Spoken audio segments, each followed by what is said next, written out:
What's up guys, Manime here, and today I'm doing something very different from what I usually do on this channel. The other day I finally got to watching Black Clover, and needless to say I hated it. There were just so many things wrong with it that if I were to go through each problem and have a structured argument around it, we would have a freaking hour-long video, and I don't have that kind of time right now.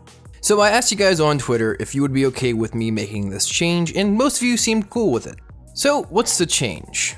Make videos very similar to Digibro's The Asterisk War Sucks series. By the way, if you haven't seen this series, I highly recommend it. It's honestly some of Digibro's best work, so I'll have a link for it in the description down below. Basically, we'll be watching this show from start to finish, and I'll be telling you about how horrible it is the whole way through. So if you want to join me on this journey, go over to crunchyroll.com/manime. I'm just kidding, I'm not that big. I actually heard because anime is a good place to watch this show. So the show starts off with just about as generic of an introduction as you can possibly imagine. Two infants being dropped off at a random church in a small village. Also, I think the introduction of the village speaks volumes about one of the show's major problems. A village out in the boonies, Hage. This is completely unnecessary.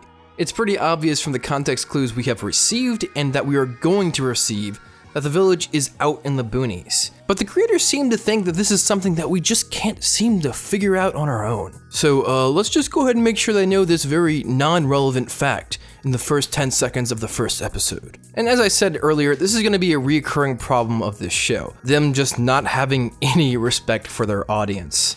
So the priest takes the two characters inside, and once again we are greeted with completely unnecessary dialogue. Straight up just talking about observations of the two characters, making sure that we know that they aren't brothers or twins, and that one is spunky and the other one is calm and relaxed.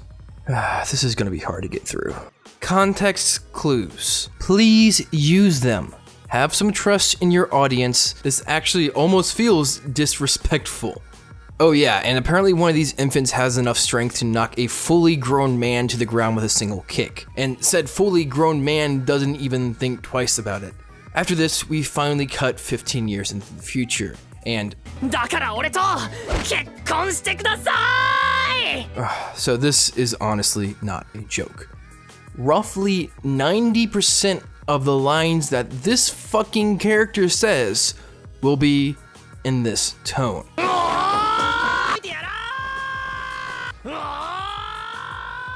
This dude only screams. This may just be the most annoying thing I've ever seen in an anime. I honestly have no clue as to what came over the writer to make a main character scream every single line, even in casual conversation, but for some reason, this fucking exists. And of course, Asta is yelling, letting us know that he is gonna be the next Wizard King, Hokage, generic president of whatever world they are in. I guess they're not going to decide to create some sort of unique hierarchy that makes this show interesting. Just go ahead and copy paste that boring shit from literally every other shonen manga. After dealing with Asta yelling for a bit, she quote unquote accidentally pulls out her grimoire, recites a very specific spell, then promptly attacks Asta. All by accident, of course. Not gonna lie, if I knew someone who was really that annoying in life, I too would encourage this sort of behavior. Oh, Sasuke, when did you show up in there? I also just love the fact that Uno is so generic that we literally need him to wear a pendant so we can keep track of him. After this, it's really just 3 minutes of Asta yelling at characters we haven't met that will soon be removed from the narrative anyway. There is nothing of substance here. We get a decent bit of exposition, but this is stuff we already know from context clues. The gist of it is that Asta can't use magic in a world where literally everyone can use magic, and apparently in this world, magic is super important. That's something we could have easily gotten through context clues, or fuck it, at this point, just saying it. Oh, wait, never mind, they basically do. Also, what is the relationship between Yuno and Asta? Are they just fighting to see who can be the more stereotypical character? Neither one of them seem interesting to me at this point, and their relationship just doesn't make any sense. We find out it's about Yuno trying to make Asta tougher since he wants to see him grow as a person. But we later find out that just about every person in this town treats Asta like shit. I think mental fortitude is not Asta's weakness, but instead that whole not being able to use magic thing. Also, fun fact, this is the only line in the episode Asta doesn't yell. After that, we find out something happened between them as children that created this divide and so on. This scene once again just feels completely useless. Yuno is clearly stating facts that Sister Lily would already know just so they can get some more completely useless exposition in.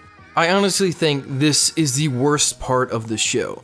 Like, they do have context clues in here that are pretty easy to catch, but they keep giving us exposition afterwards that ends up leading to nothing. It's just pointless filler.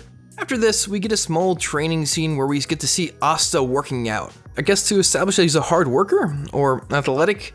You know what? I hate repeating myself, but this scene is useless as well. All it does is remind me how much I hate this fucking character.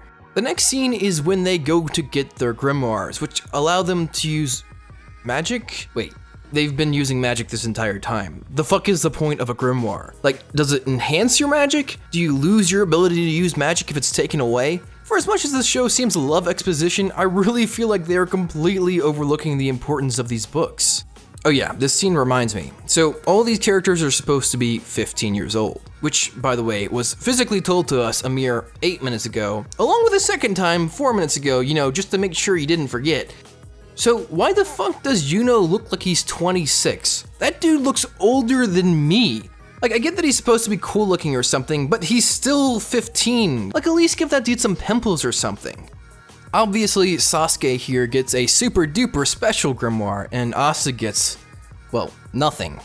And I have to admit, I actually kinda low-key love this scene. I think it's a pretty hilarious start and a good twist on my expectations for Asta to get some super special grimoire instead of literally nothing. Like, how stupid would that be? I'm getting a little ahead of myself. Then, as any shitty shonen has to do, some crazed serial killer happens to be at the grimoire ceremony. For some reason. In a town of like 200-ish people where probably everyone knows everyone and everyone would have seen this guy and been like, who the fuck are you? And he sees Asta get the super duper special 4-leaf clover grimoire and is like, hey, I'm totally gonna take that. And you know what? He does. But first, of course, we have to establish that Sasuke is super strong. Sasuke shows just how much better he is than generic assholes 1 and 2, but then serial killer guy steps in and captures everyone. Ooh, that is some bad CG. Either way, Asta comes out of nowhere and tries to fight serial killer guy and oh shit. Did this show just get good? 1 second. Just cut Asta's annoying ass in half. Damn. Wait, he's alive? You clearly just showed Asta being cut in half. He's dead. Now it just looks like he rolled around some mud. What the fuck? Either way, Mr. Generic Serial Killer tells Asta that he can sense magical presence and that Asta has none at all in him. And for some reason, this completely breaks Asta's spirit. It's obvious that he had no magical power at this point. Stating this fact out loud would not have broken Asta's spirit. Oh yeah, and just in case you forgot from 8 minutes ago, Serial Killer decides to remind us that magic is everything in this world. For the love of God, we know. And then we find out that Asta isn't a loser, he's Sasuke's rival. What an inspiring speech. This makes Asta regain his spirit somehow, and this is so terrifying to Mr. Serial Killer guy that he is taken aback by it. But you know what, I'm actually gonna let this one slide, because if I cut somebody in half and they walked it off, I'd be pretty scared too. Either way, apparently that's all Asta needed to hear in order to summon his super special grimoire, which is fucking 5-leaf clover. Oh my god. You know what? Oh, fuck this. Oh. This has just gone beyond fucking stupid. I don't even know what to say other than why. And apparently his secret technique is nullifying magic and hitting people with a big fucking sword. Which, you know what, I'm not exactly against. And that is the end of the first episode. God bless, just stop the bleeding now. Either way, this is going to be a multi-part series. I'm going to subject myself to rewatching this entire series just so you guys can watch me suffer. I'm not exactly sure how many episodes I'm going to make for this series, but once I've completed it, I'll have it named as part 1 of X amount in the title. And also, don't worry, I'll probably end up condensing more than 1 episode per video after this one, but this is the first episode of the series, so I really wanted a solid foundation to start on. A huge shout out to all of my patrons for your contributions to my channel. If you're interested in supporting the channel or just want some special perks, I'll have a link in the description. Make sure you guys share, like, comment, and subscribe. This is Manime Matt. Make sure you guys say, man, go watch that goddamn anime!